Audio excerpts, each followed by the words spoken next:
दोस्तों, इस लेसन में हम रिफ्लेक्सिव प्रोनाउंस और इंटेंसिव प्रोनाउंस के बारे में जानेंगे।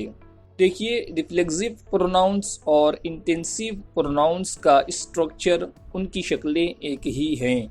जैसे माई सेल्फ यानी मैं खुद, आवर सेल्व्स यानी हम खुद, योर सेल्फ या योर सेल्व्स यानी तुम खुद या आप खुद, हिमसेल्फ यानी वो खुद।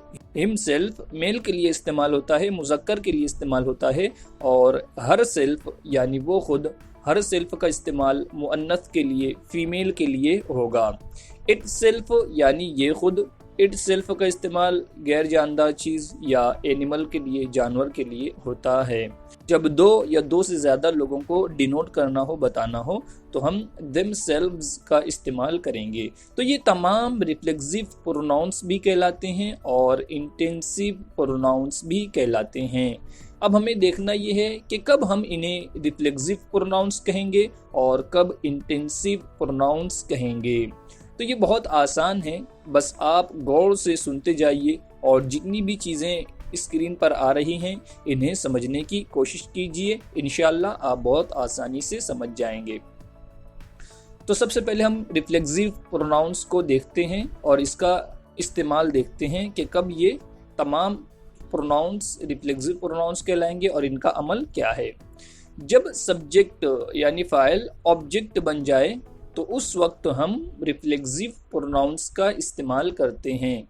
जब सब्जेक्ट यानी कि काम करने वाला खुद ऑब्जेक्ट हो, काम करने वाला ही ऑब्जेक्ट हो, तो हम ऑब्जेक्ट की जगह पर, मफ़ऊल की जगह पर रिफ्लेक्सिव प्रोनाउंस का इस्तेमाल करेंगे।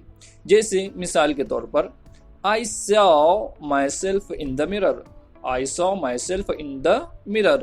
मैंने अपने आप को आईने में देखा। मैंने देखा, मैंने देखने का काम किया। किसको देखा? कौन ऑब्जेक्ट है? तो मैं खुद ऑब्जेक्ट बन गया। तो मैंने ऑब्जेक्ट की जगह पर माई सेल्फ का इस्तेमाल किया, क्योंकि माई सेल्फ का मतलब होता है मैं खुद। मैंने अपने आप को देखा ना, तो माई सेल्फ का इस्तेमाल किया जाएगा। सेकंड एग्जाम्पल है, we should ask ourselves. हमें अपने आप से पूछना चाहिए। हमें अपने आप से, हमें खुद को खुद से पूछना चाहिए। तो यहाँ पर देखिए कि पूछने का काम किससे करना है? अपने आप से, खुद से। वी ये एक सब्जेक्ट है, वी सब्जेक्ट के तौर पर इस्तेमाल हुआ और यही सब्जेक्ट ऑब्जेक्ट भी बन गया, यानी कि हमें पूछना चाहिए। किससे पूछना चाहिए? हमें अपने आप से पूछना चाहिए। तो जब हमें अपने आप से पूछना चाहिए, इस तरीके से कहना है, तो हम क्या कहेंगे? वी शुड आस्क, हमें पूछना चाहिए किससे? आवर सेल्व्स, अपने आप से। वी की रिफ्लेक्सिव प्रोनाउन क्या बनेगी? Ourselves, ourselves. आगे एग्जाम्पल है, you thought about yourself. You thought about yourself. तुमने अपने बारे में, खुद के बारे में सोचा। तुमने अपने बारे में ख्याल किया या तुमने अपने बारे में सोचा। तो यहाँ पर देखिए, तुम, यू ये सब्जेक्ट है और यू खुद ऑब्जेक्ट भी बन गया। जो खुद ही ऑब्जेक्ट भी है कि तुमने सोचा। किसके बारे में सोचा? अपने बारे में सोचा। तो जब हमें ये कहना है कि तुमने खुद अपने बारे में सोचा, तो हम क्या कहेंगे? You thought about your self. Your self मतलब तुमने खुद अपने बारे में, खुद के बारे में। You thought about yourselves. You thought about yourselves. देखिए, जब हमें दो से ज़्यादा लोगों के बारे में कहना हो या दो लोगों के बारे में कहना हो कि तुम दोनों ने या तुम सब ने अपने बारे में सोचा, तो हम उस वक्त yourself की बजाय yourselves कहेंगे। क्या कहेंगे? yourselves. You thought, तुमने सोचा, about yourselves, अपने बारे में, खुद के बारे में तुमने सोचा। तो मुझे उम्मीद है कि आप समझ गए होंगे कब योर सेल्फ कहना है और कब योर सेल्व्स कहना है। जब एक को बताना है कि तुमने, कोई एक बंदा है, तुमने खुद अपने बारे में सोचा, तो हम कहेंगे you thought about your self कहेंगे। और जब दो या दो से ज़्यादा लोगों को कहना है कि तुम सब ने अपने बारे में सोचा, तो हम कहेंगे you thought about yourselves. आगे एग्जाम्पल है, he talks to himself. He talks to himself, वो अपने आप से बातें करता है। वो अपने आप से बातें करता है या अपने आप से बात करता है। तो वो बात करने का काम किससे करता है? खुद से, अपने आप से। तो ही की रिफ्लेक्सिव प्रोनाउन बनेगी himself. He talks to himself. वो किससे बात करता है? हिमसेल्फ, यानी अपने आप से। शी एडमायर्स हरसेल्फ, वो अपने आप की तारीफ करती है। शी एडमायर्स हरसेल्फ, वो अपने आप की तारीफ करती है, वो खुद की तारीफ करती है। तो यहाँ पर एडमायर्स के बाद हमने इस्तेमाल किया हरसेल्फ, क्योंकि हरसेल्फ ये ऑब्जेक्ट बन गया, मफऊल है। शी सब्जेक्ट भी है और यही ऑब्जेक्ट बना, तो हमने इस्तेमाल किया हरसेल्फ। आगे एग्जाम्पल है an animal cares for itself, कोई भी जानदार, कोई भी जानवर खुद का ख्याल रखता है। कोई भी जानदार खुद का ख्याल रखता है। एन एनिमल, कोई भी जानवर अपना ख्याल रखता है। केयर्स फॉर इट सेल्फ, तो देखिए यहाँ पर इट सेल्फ का इस्तेमाल हुआ, क्योंकि जानवर के बारे में बात की जा रही है कि कोई भी जानवर वो खुद अपना ख्याल रखता है। तो यहाँ पर हमने इट सेल्फ का इस्तेमाल किया, क्योंकि इट सेल्फ ये जानवर के लिए इस्तेमाल होता है। आगे एग्जाम्पल है they know themselves better than others, वो लोग जानते हैं अपने आप को, बेटर देन अदर्स, दूसरों से बेहतर। वो अपने आप को दूसरों से बेहतर जानते हैं। तो देखिए वो लोग जानने का काम करते हैं। किसको जानने का काम करते हैं? तो खुद को जानने का काम करते हैं। तो हमने यहाँ पर themselves का इस्तेमाल किया, क्योंकि ये खुद, दे जो सब्जेक्ट है ये खुद ऑब्जेक्ट बना, तो दे की रिफ्लेक्सिव प्रोनाउन बनेगी themselves। तो हमने themselves को ऑब्जेक्ट की जगह इस्तेमाल किया। दे नो, वो लोग जानते हैं। किसको जानते हैं? themselves, खुद को। वो लोग खुद को जानते हैं। क्या जानते हैं? बेटर देन अदर्स, दूसरों से बेहतर जानते हैं। तो मुझे उम्मीद है कि आप समझ गए होंगे कि कब हमें रिफ्लेक्सिव प्रोनाउन का इस्तेमाल करना है और कब ये तमाम प्रोनाउंस एज रिफ्लेक्सिव प्रोनाउंस इस्तेमाल होते हैं। ये कब रिफ्लेक्सिव प्रोनाउंस के तौर पर फंक्शन करते हैं। अब एक ख़ास बात आप ये जान लीजिए कि रिफ्लेक्सिव प्रोनाउन हमेशा ऑब्जेक्ट की जगह पर आएगा, यानी मफ़ऊल की जगह पर आएगा। अब हम देखते हैं कि इंटेंसिव प्रोनाउंस कब कहलाएंगे।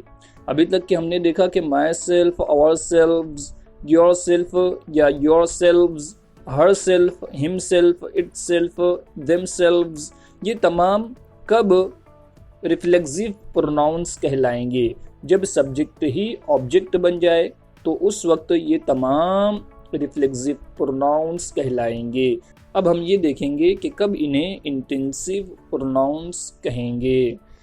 तो देखिए जब हमें फ़ाइल पर यानी सब्जेक्ट पर जोर देना हो, जब हमें सब्जेक्ट पर जोर देकर बात करनी हो, तो उस वक्त हम इंटेंसिव प्रोनाउंस कहेंगे।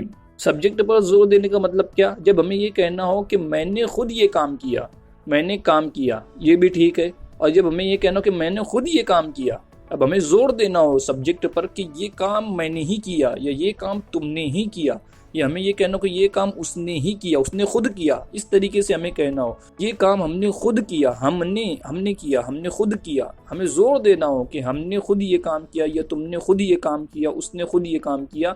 इस तरीके से अगर हमें कहना हो तो कैसे कहेंगे और कहाँ पर हम इन प्रोनाउंस का इस्तेमाल करेंगे, सेंटेंस में कहाँ पर इन प्रोनाउंस का इस्तेमाल करेंगे। पहली एग्जांपल है I myself talked to him, मैंने खुद उससे बात की। मैं इस तरीके से भी कह सकता हूँ कि मैंने उससे बात की, आई टॉक्ड टू हिम, मैंने उससे बात की। लेकिन जब मुझे जोर देना हो कि भैया मैंने खुद ही उससे बात की, तो कैसे कहेंगे? आई माई सेल्फ, सब्जेक्ट के बाद प्रोनाउंस का इस्तेमाल करेंगे, सब्जेक्ट के बाद प्रोनाउन का इस्तेमाल करेंगे। आई माई सेल्फ, मैंने खुद, टॉक्ड टू हिम, उससे बात की। आगे सेकंड एग्जांपल है students did the project themselves, तमाम स्टूडेंट्स ने खुद प्रोजेक्ट किया, तमाम स्टूडेंट्स ने खुद प्रोजेक्ट किया। आगे एग्जांपल है पीएम हिमसेल्फ स्टेटेड, पीएम ने खुद बताया, पीएम ने खुद बयान दिया। तो पीएम के बाद हमने हिमसेल्फ का इस्तेमाल किया। पीएम मतलब प्राइम मिनिस्टर, प्राइम मिनिस्टर ने खुद बयान दिया, पीएम हिमसेल्फ स्टेटेड। आगे है We completed homework ourselves, हमने खुद होमवर्क मुकम्मल किया, हमने खुद होमवर्क मुकम्मल किया। अब देखिए यहाँ पर पहली और तीसरी एग्जाम्पल में प्रोनाउन का इस्तेमाल, इंटेंसिव प्रोनाउन का इस्तेमाल सब्जेक्ट के बाद हुआ, और दूसरी और चौथी एग्जाम्पल में इंटेंसिव प्रोनाउंस का इस्तेमाल सेंटेंस के आखिर में हुआ है, बिल्कुल लास्ट में हुआ। तो इंटेंसिव प्रोनाउंस को हम सब्जेक्ट के बाद इस्तेमाल करेंगे या फिर ऑब्जेक्ट के बाद इस्तेमाल करेंगे। कब कब लाएंगे, या तो सब्जेक्ट के बाद इंटेंसिव प्रोनाउन आता है या फिर ऑब्जेक्ट के बाद, जुमले के आखिर में इंटेंसिव प्रोनाउन को लाते हैं। मुझे उम्मीद है कि आप समझ गए होंगे कि इंटेंसिव प्रोनाउंस किसे कहेंगे, कब ये तमाम प्रोनाउंस रिफ्लेक्सिव प्रोनाउंस कहलाएंगे और कब इंटेंसिव प्रोनाउंस कहलाएंगे।